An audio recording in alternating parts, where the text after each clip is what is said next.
Hey everyone, welcome back. I'm super excited. I got Kamil Rextin here with me, owner, founder of 42 Agency. We're going to get into something today which is really powerful inside of HubSpot that you probably have access to, but you may not have used.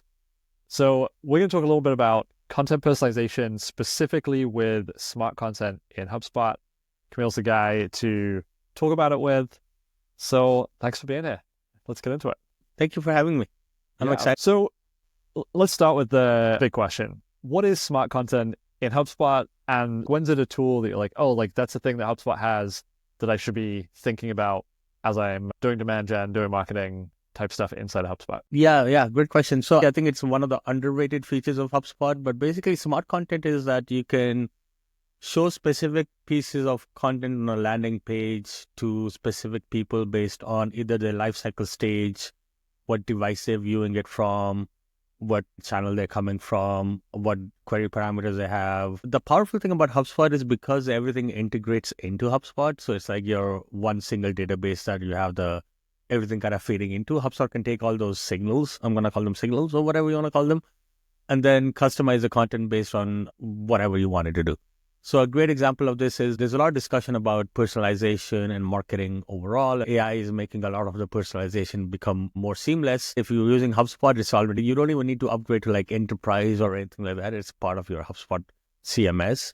So if you're building your landing pages in HubSpot, you're building your blogs in HubSpot, you have your website in HubSpot, you can leverage this right away. And it's a bit hidden and HubSpot doesn't talk about it as often. I think there's like not a lot of people talk about it. So I think it's like one of those hidden things that you don't really notice, and then you click on it, you're like, oh, this is quite interesting. I wonder what it does. And then it opens up a world of possibilities for you. When do you think about it is, well, we use it specifically for more ABM one-to-one personalization. An example is we have a few clients that sell to more enterprise, Fortune 500, large deal cycles, large companies. So it's not as much about getting them through the door. It's about more building that relationship with them and showcasing that we know exactly what their pain points are and what the use cases are.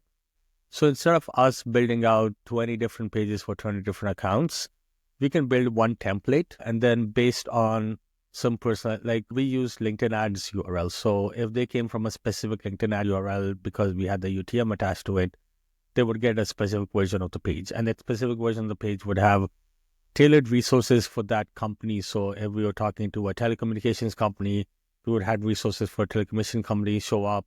If we were talking to, I'm going to say, healthcare company, then they would have resources for a healthcare company show up.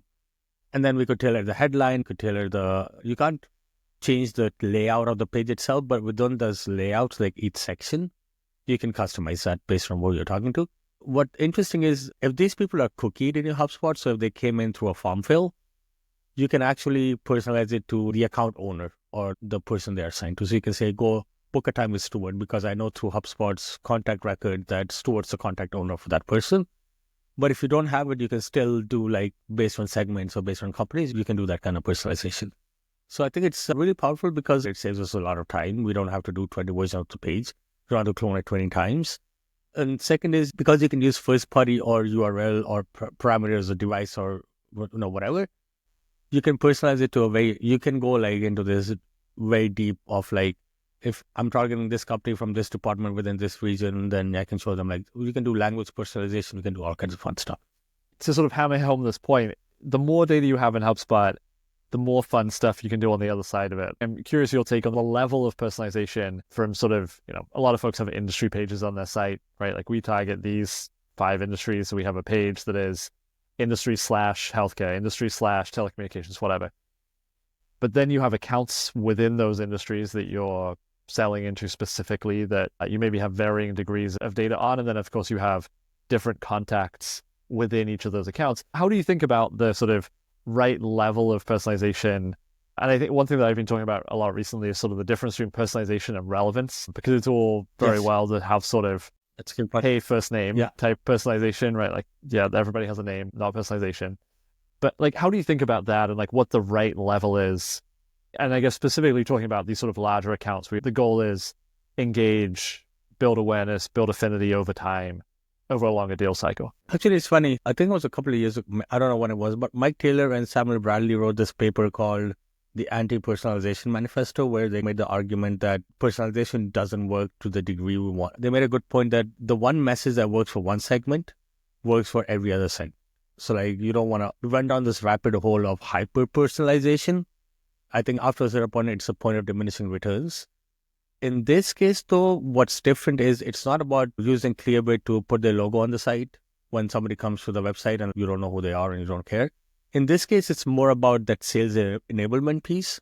So these are named accounts that are owned by account executives. There might be an active opportunity in some cases. And for some reason, there's some blocker why the deal is not moving forward. So it might be that the decision maker is bought in, but the technical resource, the procurement people are blocking the deal. We can take some of the account research we did based on what does the company do, what are their key priorities. Maybe it's more relevance, maybe personalization is wrong, but here's the key priorities for their Q4. Here's the people that are blocking the deal. Here's the key reasons why. Here's the key objections they have. And it's an additional channel outside of email and one-to-one stuff to reach people through a different channel and get to their attention, and then maybe unblock some of that objections they have. An example, this is a fun example. So a long time ago, I was working with a customer that was selling into airlines, and there's like limited airlines. There's like 200 airlines or something that fit a certain criteria. So their TAM is not huge. Within that, have to make sure, if your TAM is so small, you have to make sure that you get across to people. So they were working with one company, one airline up in Canada, and the airline itself had the wrong view of what the product does, and they had this preconceived notion of what the product does. The account executive had a really hard time trying to get a meeting from them because they're like, oh yeah, we know what you do. We're not interested. It's not a priority, blah, blah, blah. So what I did was I called a billboard company and I mapped out the route to the HQ, and I got 2 billboards on each side of the road that literally said, you think we're X, but we're not X. 2 days later, the account executive got an email from the people at the company. They're like, oh, we saw that billboard. It was so hilarious. We thought you do X, but yeah, let's talk about it. And like, is that personalization? It was personalized to that company. So it was like, specifically that message was something they said, and like we personalized, but it wasn't like, hey, first name, all that stuff.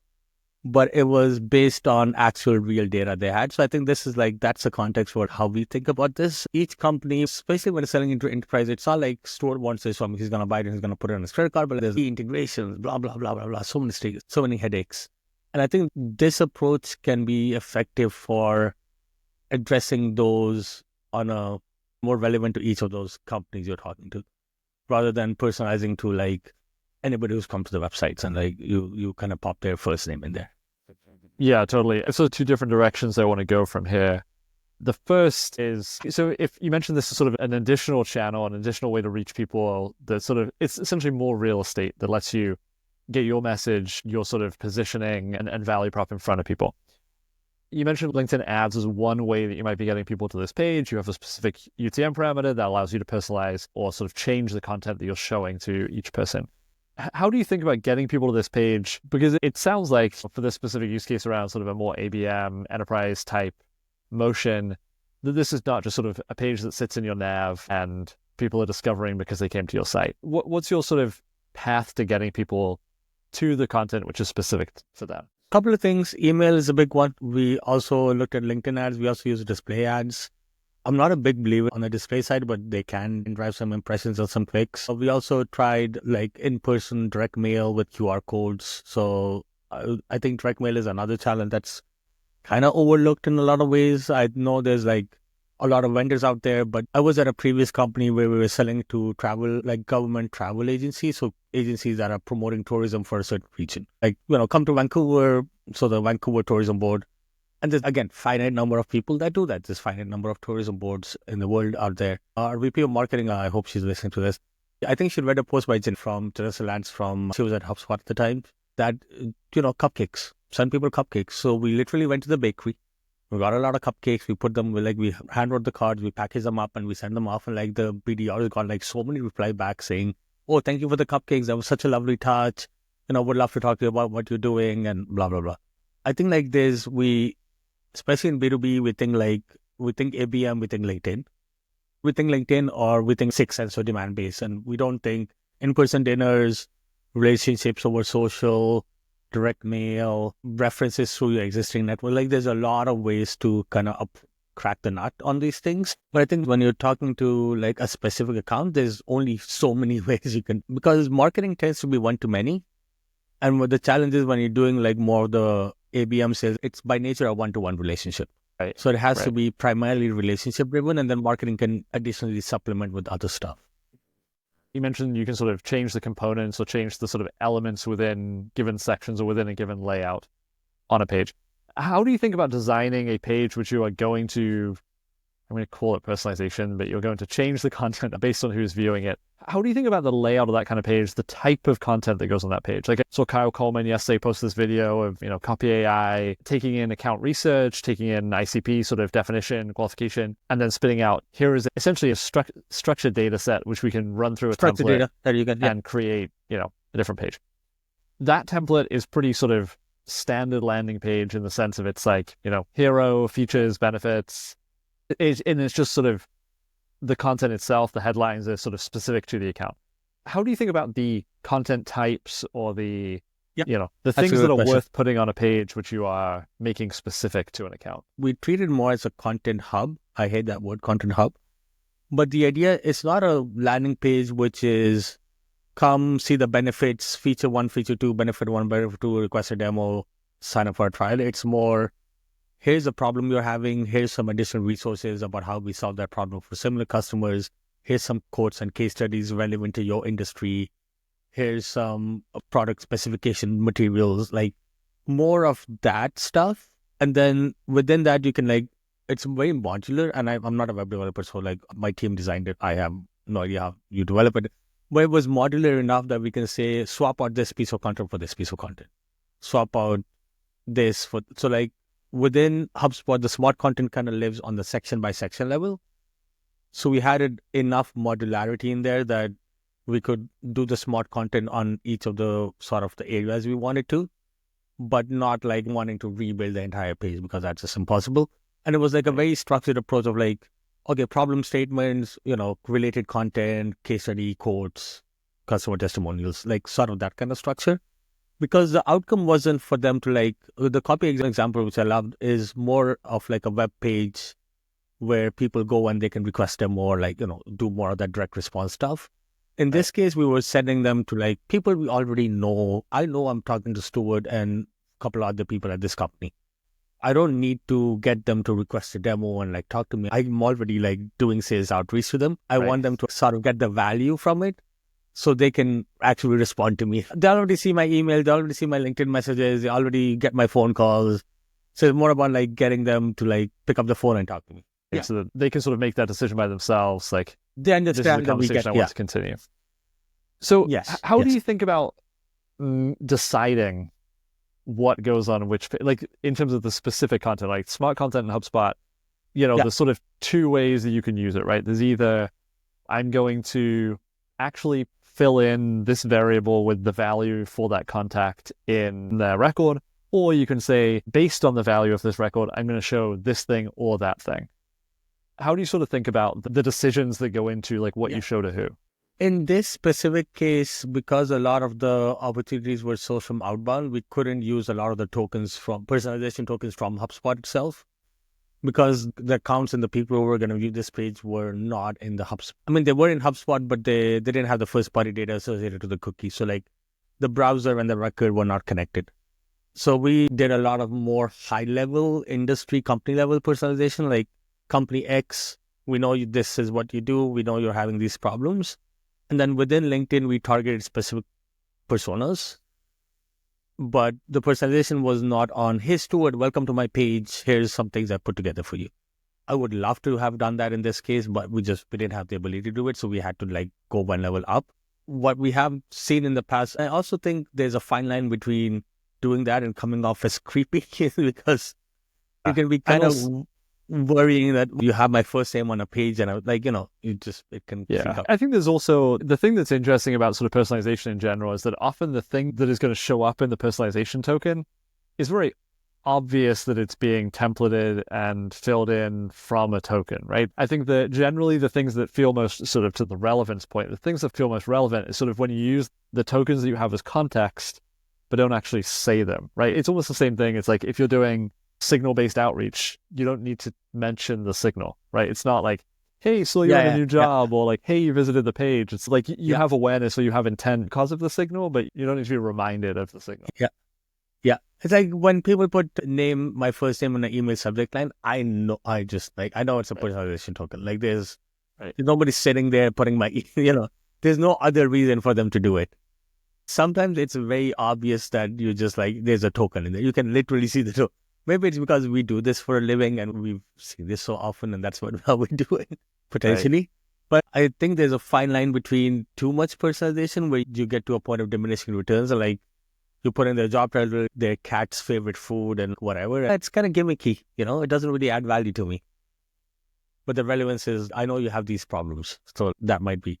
But I think it's very easy because there's so much data now and so much data being captured. It's very easy to go to the point of diminishing returns, like hyper personalize everything to a point where you're like, you're not going to see more value from it. Yeah, I mean, it makes so much sense. So if you've never used, personalization tokens in a landing page, if you've never used smart content in HubSpot, what's sort of the first thing that you would say people look at doing? Like if you have this use case of, I'm trying to sell into a larger account where there's multiple stakeholders, I'm trying to, play more of a sales and actually, I have a really easy use. One of the things that people do is when you're running Google Ads and you want to personalize the landing page to the keyword they came from.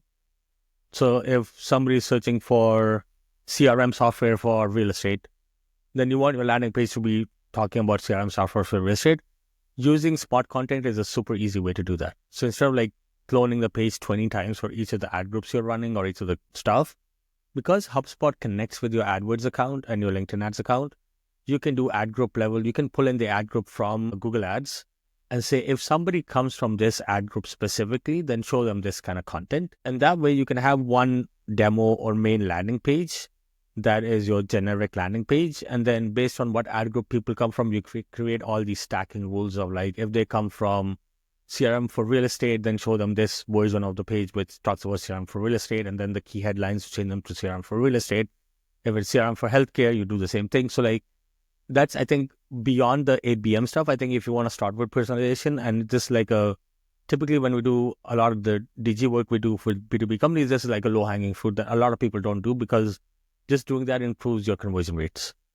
So if you use HubSpot spot content beyond the LinkedIn ABM stuff, if you use it for this, I think this might be like a more easier way to get started with it. Then you'll need less of the account research and all that stuff because for the ABM sales enablement, you need to understand all those pieces. In case you have the data because it's coming from the ad. There's the pages that you're currently sending people to. There's the version of those pages which uses smart content that's personalized to or adjusted to fit whoever's viewing it.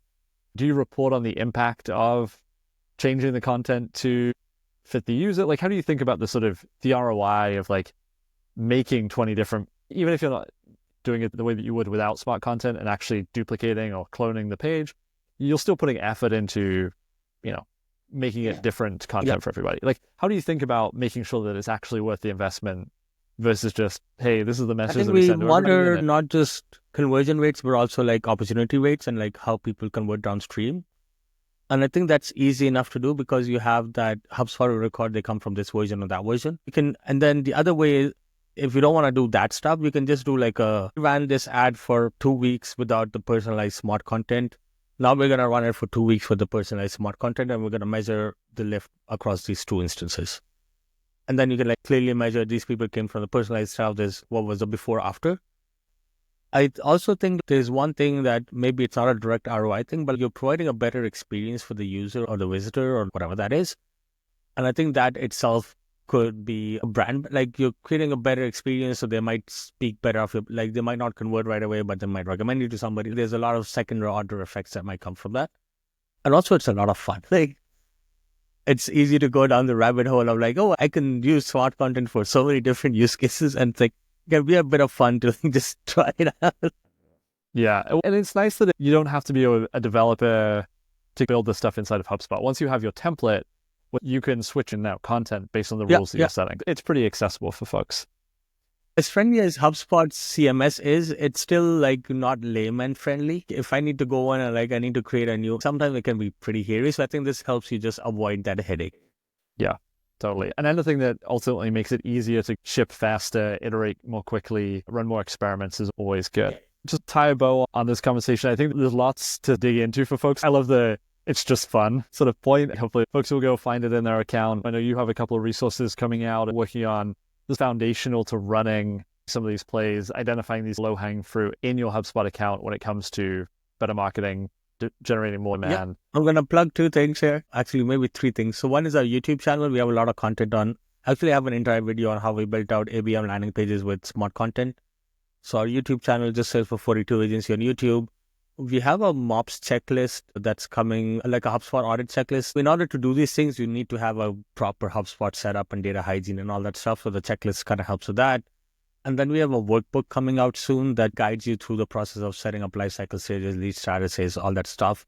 You can't really do this if you don't have the proper segmentation in place. So 3 resources for you. Keep an eye on for those 2, and the YouTube channel. Just go search for YouTube on YouTube for 42 Agency. Thank you for letting me plug my stuff. Yeah, of course. I think it's such a great point to end on. There's a lot of really cool stuff that you can go do in HubSpot, but it ultimately comes back to, do you have the sort of foundational setup in place that enables everything else? Thanks for taking the time to do this. It's fun. Yeah, my pleasure. Thank you.